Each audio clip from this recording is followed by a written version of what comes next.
실존주의 철학자 하이데거는 우리 사람에게는 세 가지 고민이 있다는 말을 했습니다.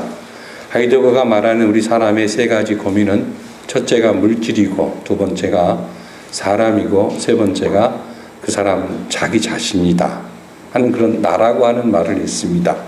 이 하이데거의 말을 참 빌려서 좀 더 풀이하자면, 사람은 누구나 이 돈의 문제에 대해서 물질을 많이 가지려고 어떻게 하면 내가 돈을 많이 벌 것인가, 또 물질을 많이 소유할 것인가에 대해서 고민합니다. 그리고요, 그것이 성공하게 되면 나름대로 내가 다른 사람들보다 좀 더 탁월한 삶을 살고 싶다, 다른 사람보다 좀 더 유명하고 되고 싶다, 그렇게 다른 사람 위에 서기를 원하는 그 부분에 대해서 고민하게 됩니다. 그것마저 성공하게 되면 마지막으로 자신에 대한 여러 가지 고민에 빠진다고 이 하이데거는 말을 했습니다.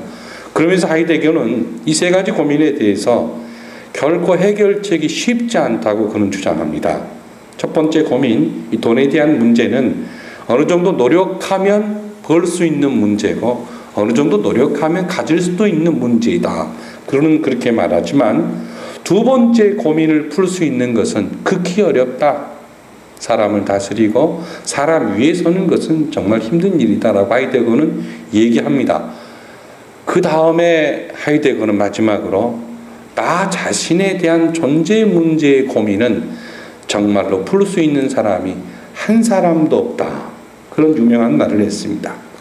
여러분, 성경은요, 인간 고민의 모든 해결책이 하나님께 있음을 강조하고 있습니다. 특별히 세 번째 고민, 나 자신에 대한 고민, 내가 어디서 왔고 내가 무엇을 해야 하며 앞으로 어디로 갈 것인가, 어떻게 살아야 할 것인가 하는 문제도 중요하지만, 또 앞으로 어떻게 될 것인가에 대한 모든 문제 해결책이 하나님께 있고, 그 모든 해결책의 핵심 단어가 은혜라고 하는 점을 성경은 강조하고 있으며, 그 은혜를 믿음으로 인해서 우리가 자유로울 수 있다 하는 것이 성경이 말씀하고 있는 진리입니다. 요즘 우리들의 고민이 무엇입니까? 본인이나 가족 식구들 중에 몸이 불편하신 분이 계시면 건강하지 못함이 고민거리일 겁니다. 또 말 잘 안 듣는 남편이나 자식이 있으면 그 왼수 때문에, 그 왼수 같은 남편과 자식 때문에 고민을 하기도 하겠지요. 어떤 분은 대한민국의 국정을 보면서 애국심이 넘쳐 고민하시는 분도 계시고, 인류 평화를 걱정하시며 잠 못 이루는 분도 있습니다. 행여 이런 고민하신 적이 있습니까? 내일 아침 해가 뜨지 않으면 어찌 될까 하는 그런 고민을 하신 적이 있는지요?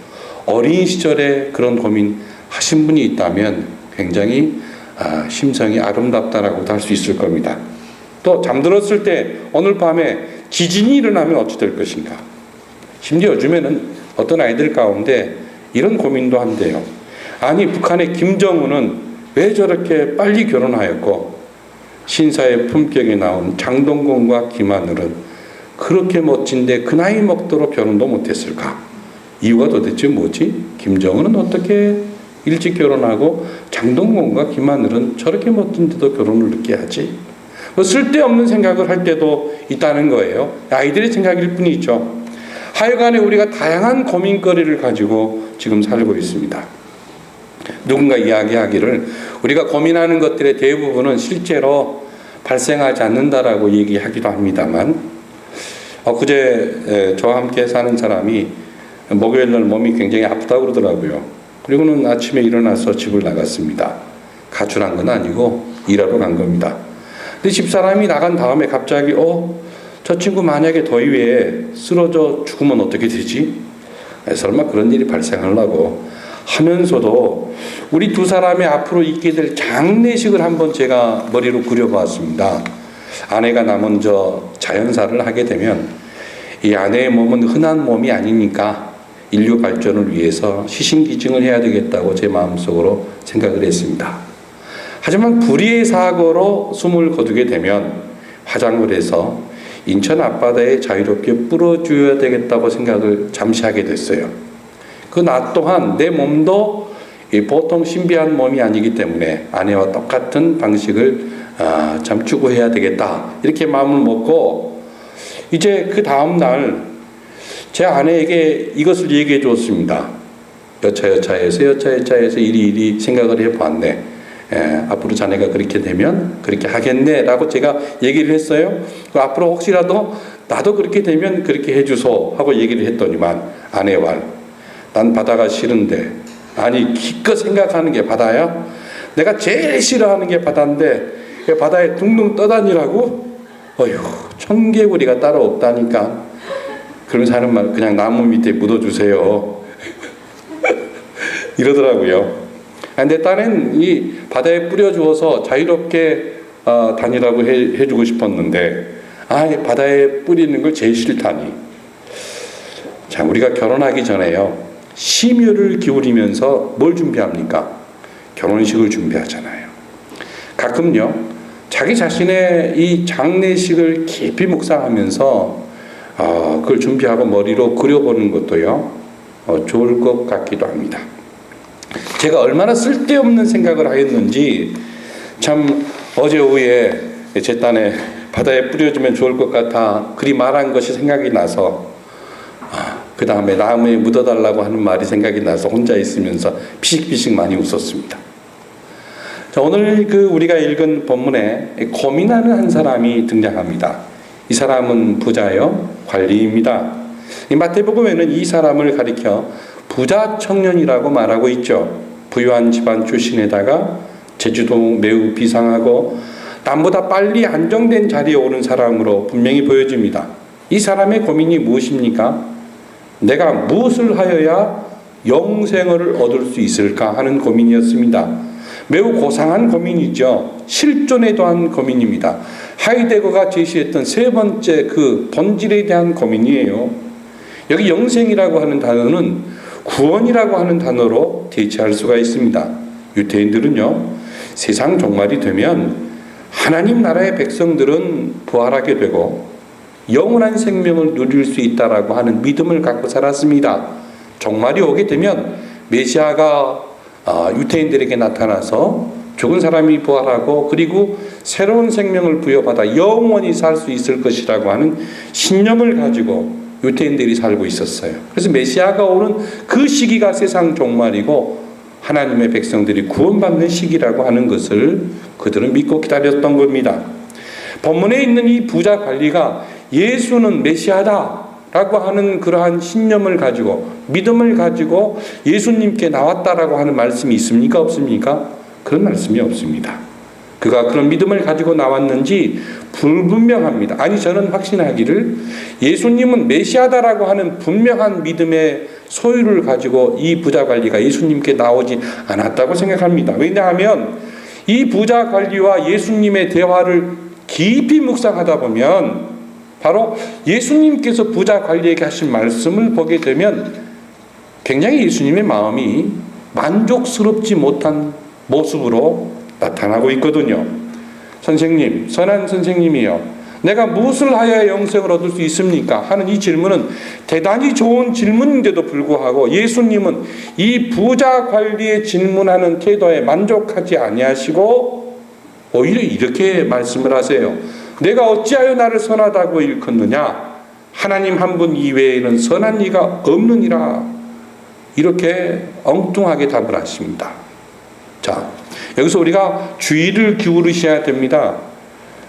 예수님은 부자 관리에게 나는 선한 존재가 아니고 하나님만 선한 존재라 하는 것을 나타내고자 이런 말을 한 것은 결코 아닙니다. 이 부자 관리의 질문은 너무나도 피상적이라고 하는 사실이에요. 이 부자 관리의 질문이 너무나도 피상적이에요. 이 부자 관리의 마음이 겉과 속이 다릅니다. 겉과 속이 달라요. 겉으로는 겸손하고 신앙이 있는 척 보이는데 실제로는 그 본질이 그렇지 않다는 겁니다. 우리가 예수님과 이 부자 관리의 계속되는 대화를 통해서 이 부분을 확인할 수가 있습니다.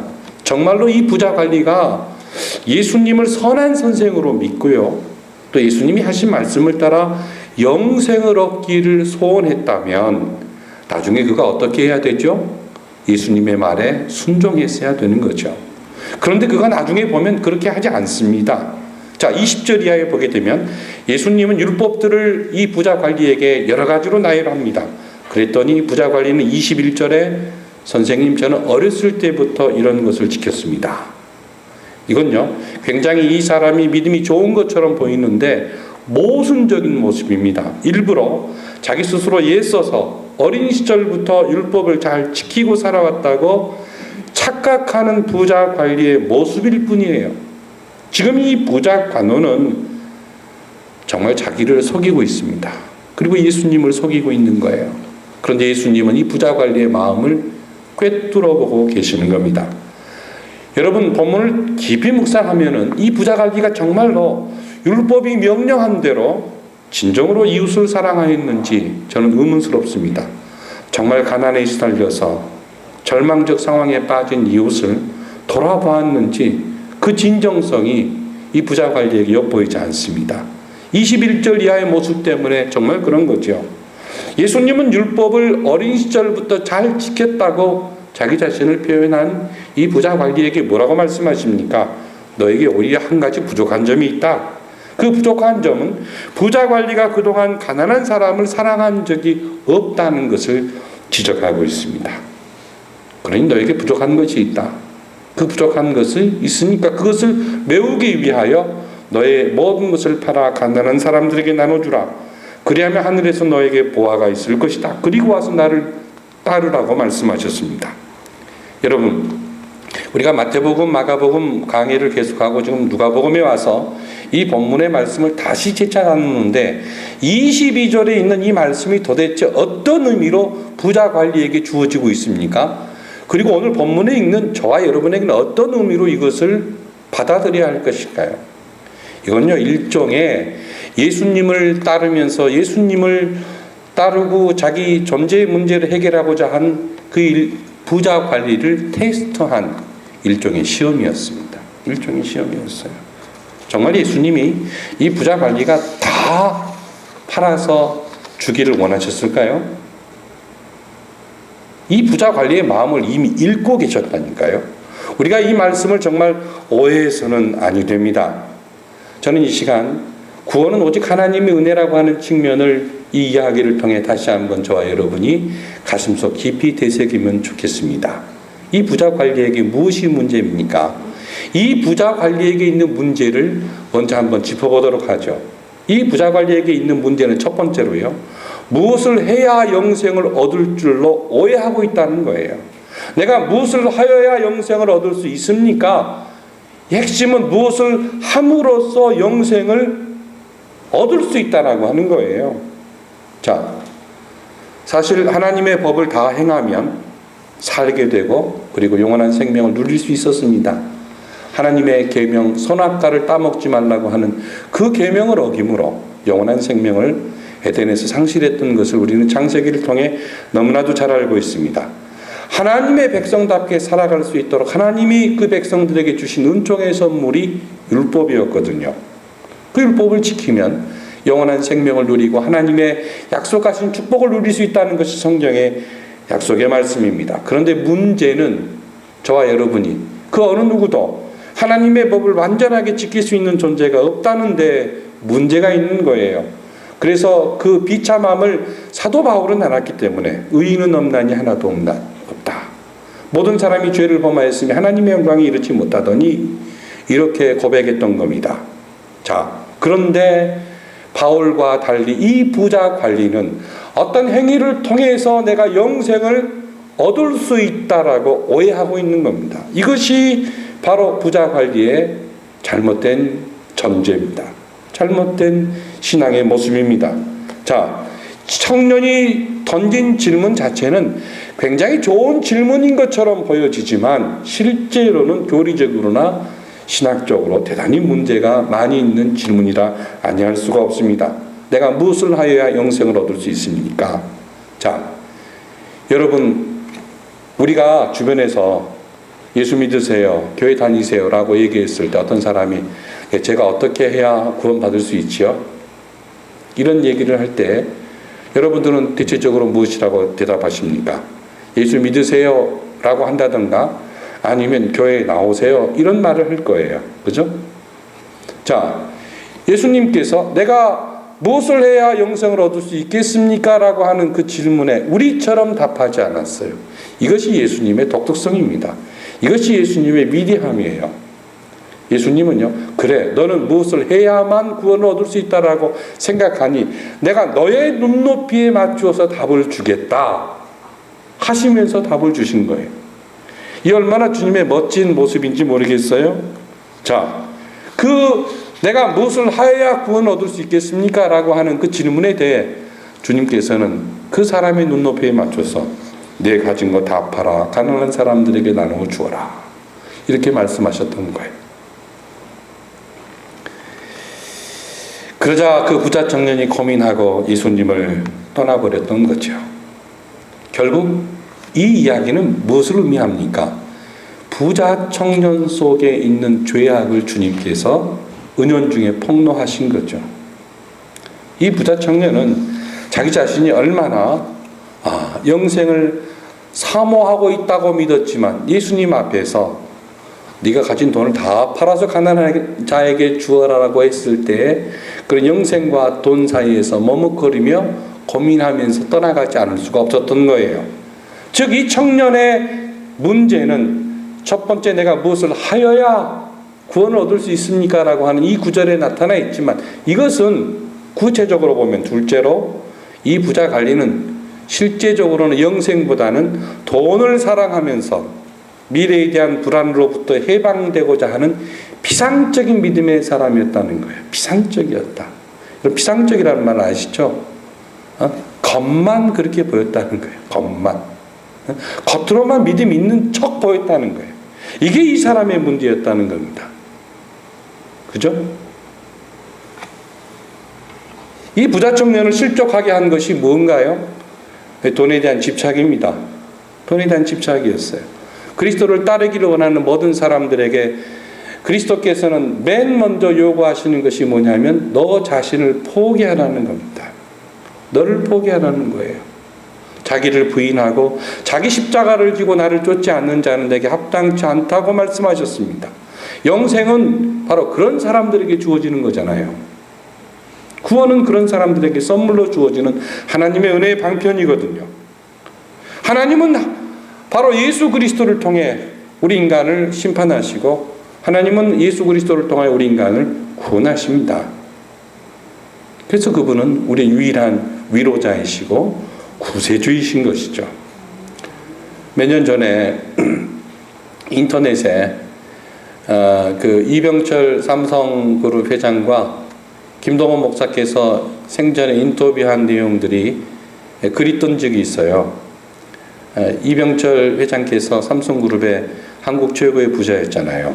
그런데 하루는 이 회장께서 이 김동원 목사를 만나가지고 질문을 했습니다. 김 목사님, 성경에 낙타가 바늘기로 들어가는 것이 부자가 하나님 나라에 들어가는 것보다 쉽다는 말이 있는데 목사님, 이 말은 부자가 천국에 갈 수 없다는 말입니까?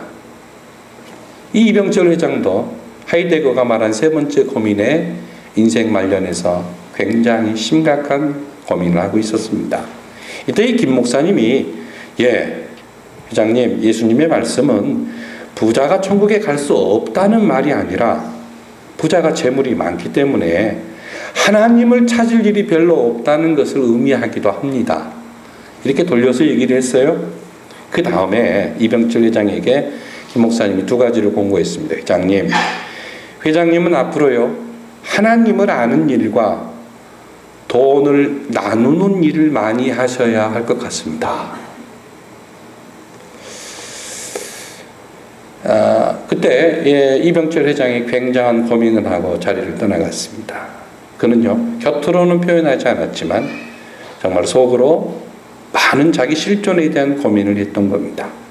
아마 이 자리에 앉아 계신 분들도 아직도 그 고민 가운데, 갈등 가운데 종종 있는 분들이 있을 거예요. 없다고는 할 수 없을 겁니다. 그렇잖아요? 자, 신앙이 피상적이라고 하는 것과 신앙이 정말 순전하다라고 하는 것은 다른 겁니다. 우리가 지난주에 우리가 낙심될 때 나 자신의 어떤 부분을 점검하자고 그랬죠? 내가 어린아이 같은 사람인가? 내가 정말 단순한 신앙인이고 내가 정말 어린아이처럼 하나님을 전적으로 의지하는 믿음의 사람인가를 점검하게 될 때 낙심의 문제가 어느 정도 해결될 수 있다라고 하는 것이 지난주 메시지 요지였습니다. 그렇잖아요.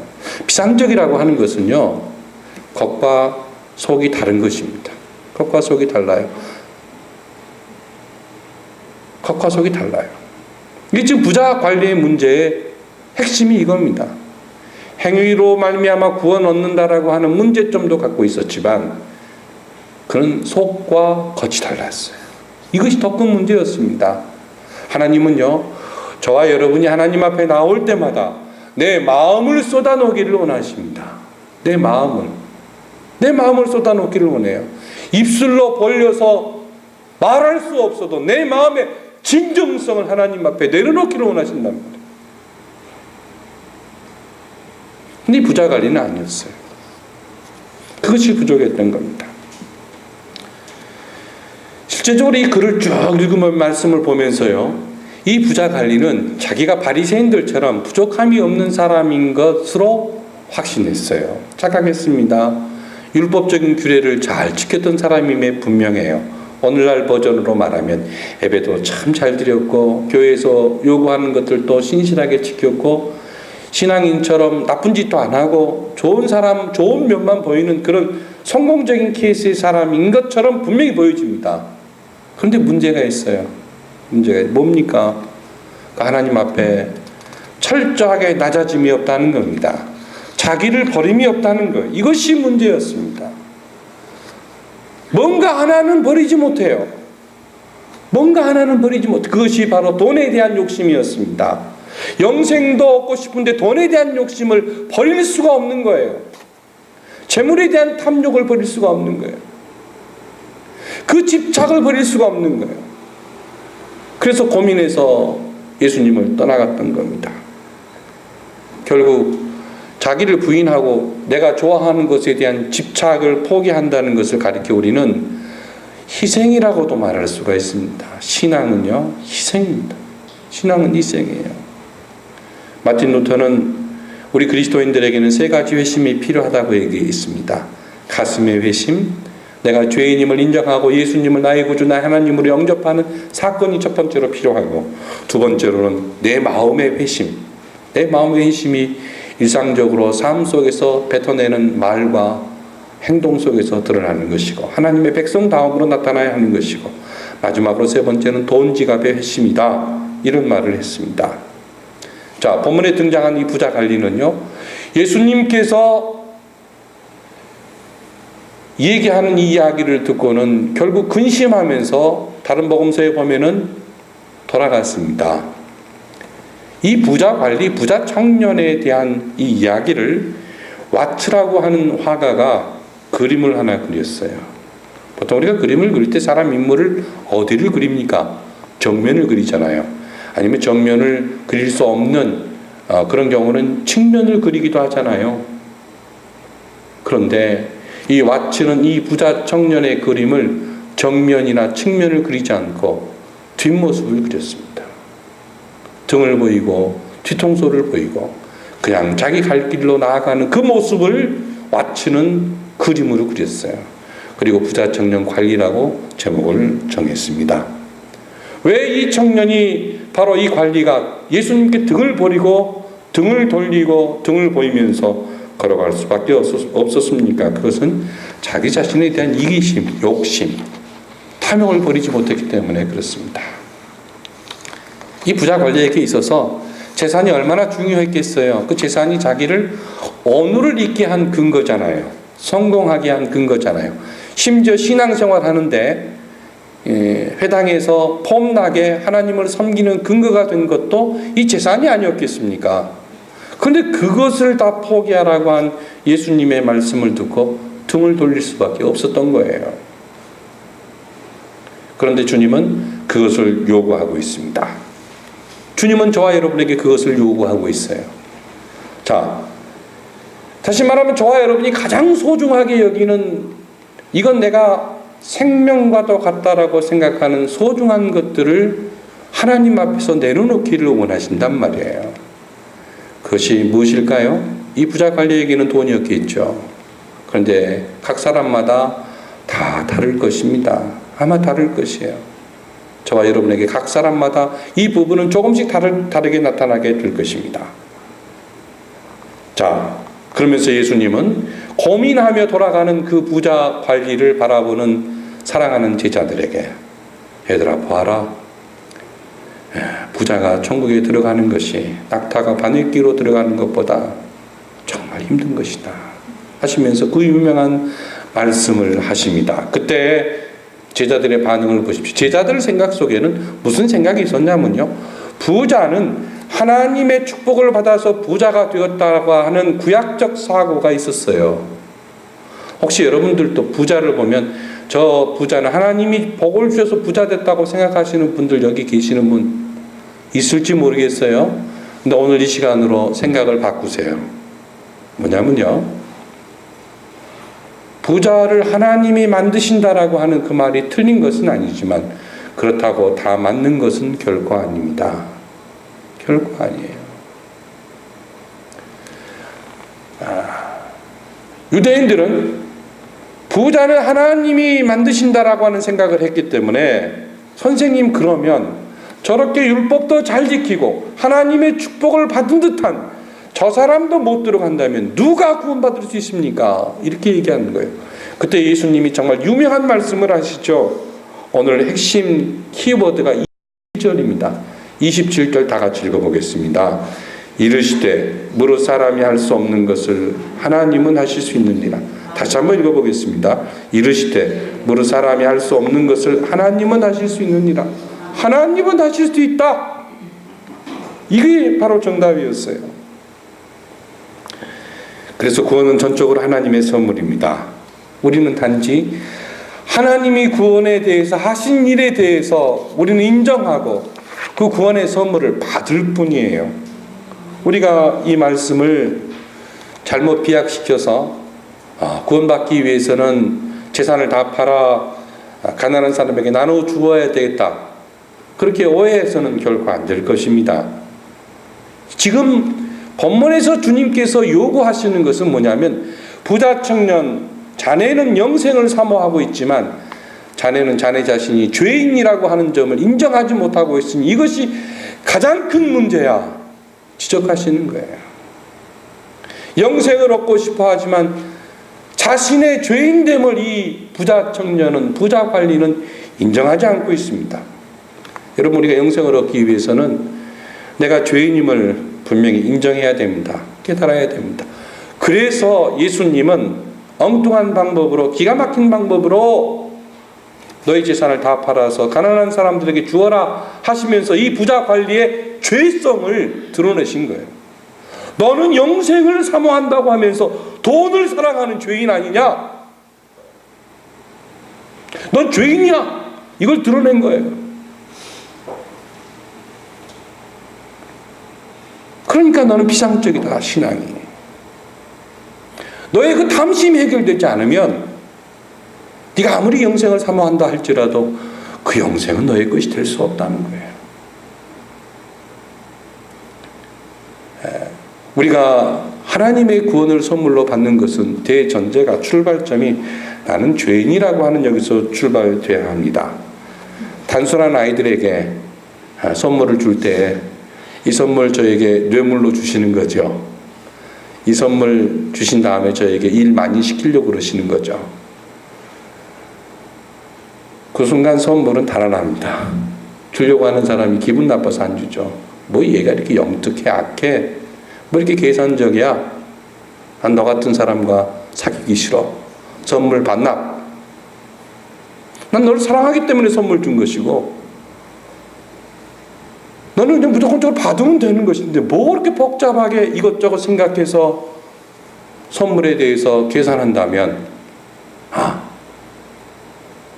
그 아이에게는 선물이 무슨 의미가 있겠어요? 이 청년이 지금 예수님께서 예비하시고 하나님이 주시는 그 은혜의 선물에 대해서 순수한 믿음의 인식이 없습니다. 자기 행위에 매달려 있습니다. 성경은 하나님이 우리를 지으셨다고 말씀하시므로 우리 인간은 하나님의 피조물이요, 우리가 하나님과의 약속을 깨뜨려 버렸기 때문에 또 우리는 하나님 앞에서 죄인이고, 우리는 스스로 우리 죄 문제를 해결할 수 없이 하나님의 도움으로만 구원에 이를 수 있는 존재이기 때문에 절대 의존적 존재라는 것을 얘기합니다. 이 절대 의존한다라고 하는 이 개념이 믿음의 개념이에요. 다시 말하면 하나님이 우리 죄 문제를 해결하실 분명한 유일한 해결 책임을 우리가 인정하고, 그리고 하나님이 하신 그 구원의 방법을 믿음으로 받는 것, 이것이 구원받는 방법이라는 겁니다. 그래서 성경은 너희가 그 은혜를 인하여 믿음으로 말미암아 구원을 얻었나니 이것이 너희에게서 난 것이 아니요 하나님의 선물이라고 말씀하고 있잖아요. 복음서 전체를 보십시오. 소경 바디모요가 마가복음 10장에 보면 자신의 무능 앞에서 철저히 절망합니다. 자신의 무능 앞에 철저히 절망한 다음에 예수께서 지나가신다는 소문을 듣고 예수께 나와 다윗의 자손이여 나를 불쌍히 여겨 주소서, 그리고 외치는 거죠. 다윗의 자손이여 나를 불쌍히 여겨 주소서라고 하는 개념은 본문의 말씀에 이 부자 관리의 버전으로 다시 재해석하면 다윗의 자손이여 나를 불쌍히 여겨 주시고 나에게 영생을 주십시오, 이 말이에요. 수로보니게 여인의 딸이 구원받을 때도 마찬가지입니다. 이방 여인이 딸의 문제를 가지고 예수님께 나와 문제 해결을 요구할 때 예수님이 그 믿음을 시험하기 위해서 내가 걔들에게 내 자녀에게 줄 떡을 던짐이 마땅치 않다 비꼬 오셨습니다. 그때 이 여인이 뭐라 그럽니까? 예, 맞습니다. 마땅합니다. 마땅합니다. 저는 걔와 같은 존재입니다. 그러나 자녀에게 던져지고 난 떡의 부스러기를 그 상 밑에 있는 개들이 받아먹고 생존하지 않습니까? 제가 바로 개 같은 존재이니까 저에게 당신의 자녀들에게 주고 남은 은혜의 부스러기라도 주시옵소서 하고 매달리잖아요. 그때 그 여인이 구원을 받은 것을 볼 수 있습니다.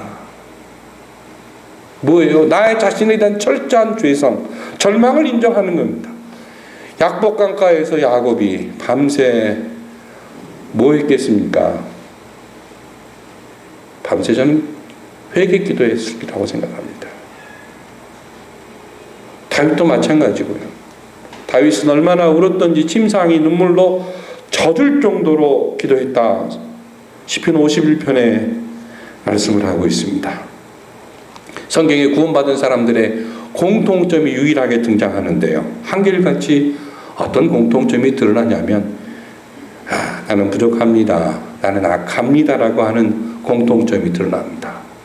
자기의 죄인됨을 철저히 고백하고 났을 때 구세주만 예수 그리스도만 소망하고 그리고 구원의 은총을 간구하게 될 때 구원이 선물로 주어졌던 것들을 성경 전체는 우리에게 보이고 있죠. 자신을 모르는 완벽주의자는 구원받을 수 없습니다. 구원은 내가 죄인이라는 점을 철저히 고백하고 하나님이 제시하신 구원의 길을 받아들여야만 구원에 이를 수 있는 거죠. 그 길이 예수 그리스도입니다.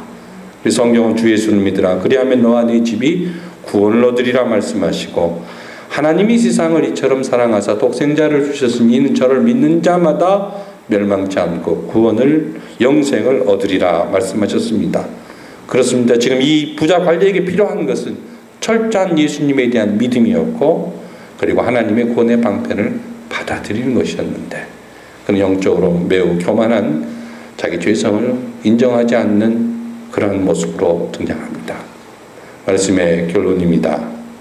요한복음 5장 24절에 보면 내가 진실로 진실로 너희에게 이르노니 내 말을 듣고 또 나 보내신 이를 믿는 자는 영생을 얻었고 심판에 이르지 아니하나니 사망에서 생명으로 옮겼느니라 예수님 말씀하셨습니다.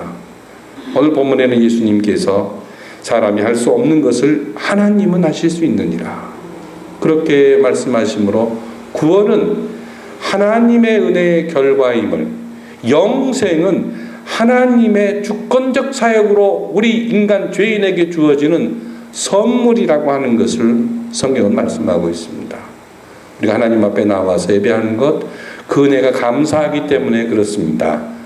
바로 그 은혜가 감사하기 때문에, 그 은혜에 감격하여 우리는 또 다른 삶을 사는데, 그것이 뭐냐면 완성될 하나님 나라를 바라보며 사는 겁니다. 우리가 지난 3주 동안 함께 나누었던 그 말씀을 최종적으로 정리를 하면 이렇죠.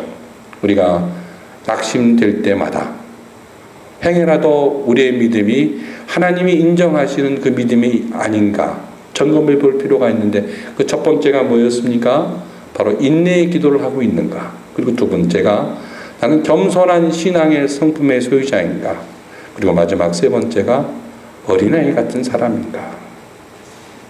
이 부자 관리는 복잡해요. 그죠? 복잡해요. 그러니까 영생을 소유할 수가 없어요.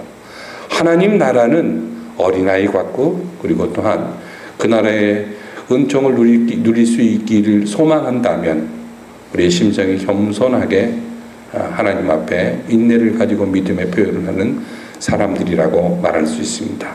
구원은 오직 하나님의 은혜의 결과에 우리 믿으시고 그 은혜에 감사하셔서 한 주간도 주의 은혜 가운데 보내시기를 예수님의 이름으로 소원합니다.